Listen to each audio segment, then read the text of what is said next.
Hello everyone, Andy Wolverton here with my new releases in film noir for January 2022. The new year is always an exciting time, and I'm always eager to discover movies that have maybe never been released on Blu-ray or perhaps in any format. We may even have a few of those in today's list, who knows? One thing you should know is that release dates often change, so what I have here is the most current information I have today. It never hurts to verify the dates with a label's website. Please do that. But here we go. On January the 4th, we kick off the new year with All My Sons from 1948 from Kino Lorber. Based on the 1946 Arthur Miller play, All My Sons is the post-World War II story of Joe Keller, who knowingly sold faulty airplane parts during the war, resulting in the deaths of 21 servicemen. Although he was responsible, Keller wasn't convicted. Instead, his partner, Herbert Deaver, was found guilty. Now the truth has come out, and both families know what really happened. The film also stars Burt Lancaster and Howard Duff. The disc includes an audio commentary from film historian Kat Ellinger and author-historian Lee Gambin. On January the 11th, we have Whispers in the Dark from 1992, directed by Christopher Crowe, and this one comes to us from Shout Factory. Whispers in the Dark may be more thriller than neo-noir, and since I haven't seen it, I'm going to give it the benefit of the doubt. Psychiatrist Anne Hecker is treating a woman named Eve for some sexual issues that she's having. But Anne begins to realize that she and Eve may have the same lover. The film also stars Alan Alda and Jamie Sheridan. I didn't want to read too much about this one since I haven't seen it, but it appears reviews are mixed, so proceed with caution. Also, there's no word on extras, and this close to a release date, that's rarely a good sign.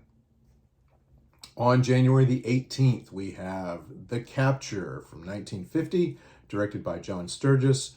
This comes to us from The Film Detective. Len Vanner, an oil company manager, discovers that the payroll has been stolen. Len's fiancée prompts him to go after the thief, hoping Len might get a nice reward. Although he doesn't have much to go on, Len slips into Mexico and believes he has the right man trapped. Len shoots and injures the man, a rancher named Sam Tevlin, played by Edwin Rand, who insists that he's innocent. But Tevlin dies, and Len still hasn't recovered the stolen money. Not knowing what to do, Len wanders into Tevlin's Mexican ranch. Is he going to apologize to Tevlin's widow, Ellen, and her son? No. Instead, he passes himself off as Len Brown, a laborer looking for work. So here's a man living with the broken remnants of a family he helped destroy. I saw The Capture on Amazon Prime a few years ago and was somewhat disappointed. You can discover why by reading my review, which I will link to in the notes. So approach this one with caution. The Film Detective website states this one also has an audio commentary, but it doesn't say who's doing it. Anybody want to do an audio commentary? There's also a full-color booklet featuring an essay by, we don't know, because they haven't let us know. Okay. January the 25th brings us 3 releases, all interesting. First of all, we have Stage Fright from 1950, directed by Alfred Hitchcock, coming to us from Warner Archive. Now, Alfred Hitchcock's Stage Fright has been called a misfire, a misstep, a mistake, you name it. But it's possible it was, in some ways, a film ahead of its time. Eve Gill is a young actress with a major crush on Jonathan Cooper and wants to help him out of a jam. It's a big jam. Jonathan is accused of murdering the husband of his lover, a singer named Charlotte. The film makes good use of flashbacks, but there's another device Hitchcock uses, and I won't discuss it here. a device audiences didn't really buy in 1950, but since then it has become more common. I'm eager to revisit this one, so I plan to pick it up. This release comes from a new 4K restoration from the original nitrate negative and includes a featurette called Hitchcock and Stage Fright. Coming up from Flicker Alley, who always has a lot of great releases, we have Repeat Performance from 1947, directed by Alfred L. Worker. Now, Repeat Performance asks a question we've probably all asked at some point. What if I could live part of my life over and change the outcome?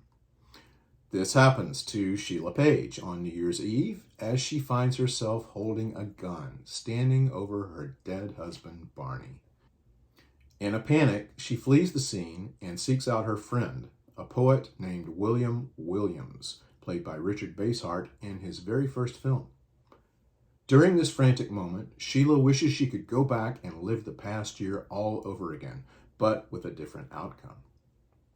The film also stars Tom Conway and a young Natalie Schafer, about 20 years before she embarked on a 3-hour tour on Gilligan's Island as Mrs. Howell. The film has been notoriously difficult to see unless you could see it at a film festival or on cable TV.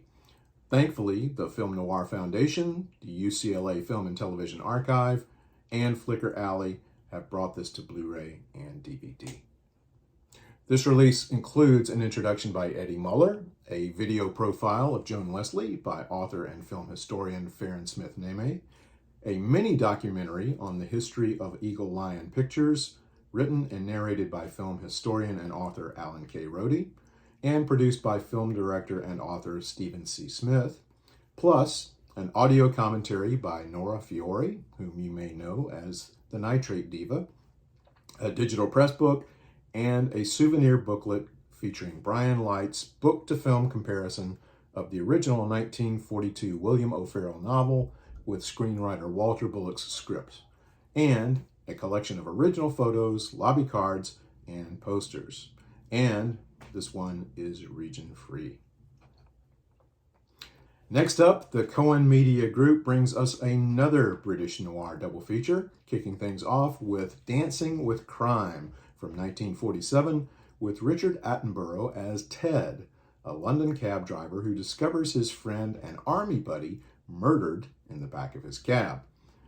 Unsatisfied with the lack of progress on the case by Scotland Yard, Ted decides to launch his own investigation into who killed his friend.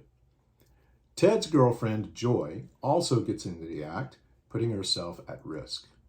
Look closely, and you'll see uncredited appearances from Dirk Bogarde and Diana Dors. Also on the same disc, we have The Green Cockatoo, which certainly has an impressive pedigree. The picture is directed by William Cameron Menzies, based on a Graham Greene story, with a score by Miklos Rozsa. It's also considered by some to be the first UK noir, or more accurately, the first forerunner to UK noir. A young, starry-eyed woman named Eileen comes to London looking for work, but instead finds a man named Dave who's just been stabbed by a gang. Just before he dies, Dave begs Eileen to go to the Green Cockatoo Club and ask for Jim. Eileen finds Jim at the club, but the cops think she killed Dave. And what's Jim's connection? You'll have to see the film to find out. This is definitely the lesser film in this double feature, filled with imitation, hard-boiled dialogue from American films of the time, and an abundance of stock footage. Its 63-minute running time may seem a bit longer. Maybe wait for a sale if you're mainly interested in getting Dancing with Crime. No other extras other than trailers. Finally, we may have something that may not be for everyone, but then again, you might want to consider it. Now, this is a box set that comes out as a Region B release from Arrow on January the 21st in the UK, and as a Region A release in the US on February 22nd. I'm talking about Lies and Deceit, 5 films by Claude Chabrol. Now, if you've watched many international films, you're probably already familiar with Claude Chabrol, who was a prolific director, sometimes referred to as the French Hitchcock. Also known as a French New Wave director, Chabrol made several noir-stained films, some of them extremely dark. This set contains Madame Bovary from 1994, Betty, 1992, Cap au Vent, 1985, Inspector Lavardin, 1986, and Torment from 1994. Now, although I haven't seen this version, I think we can probably leave Madame Bovary out of this discussion, although it may be fairly dark. I certainly want to see it, but let's get to the other films. Betty is a story of betrayal and self-destruction, featuring a beautiful yet drunken and promiscuous girl who meets a retired widow who takes Betty under her wing. Or does she? Cap au Vent is the first of two films featuring Police Inspector Lavardin trying to get to the bottom of a murder resulting from a mother and her son attempting to stop three men from seizing their property for a real estate development project. Filled with dark humor for sure. Jean Porret returns in a sequel named after his character, Inspector Lavardin, in which the inspector investigates the death of a man whose widow is Lavardin's former lover. Less hard-edged than the previous film, this one is still well regarded by Chabrol fans. The set closes with L'Enfer, or Torment, which is something of an oddity as it's a remake of a movie that never screened, Henri-Georges Clouzot's unfinished 1964 film of the same name. A man named Paul is obsessed with speculations of his wife's infidelity. This is a stunning look at jealousy, obsession, and paranoia. Many consider this one of Chabrol's masterpieces. That's going to do it for January. If I missed anything, please let me know. I hope everyone has a very happy new year, and I will see you in 2022. Thanks for watching.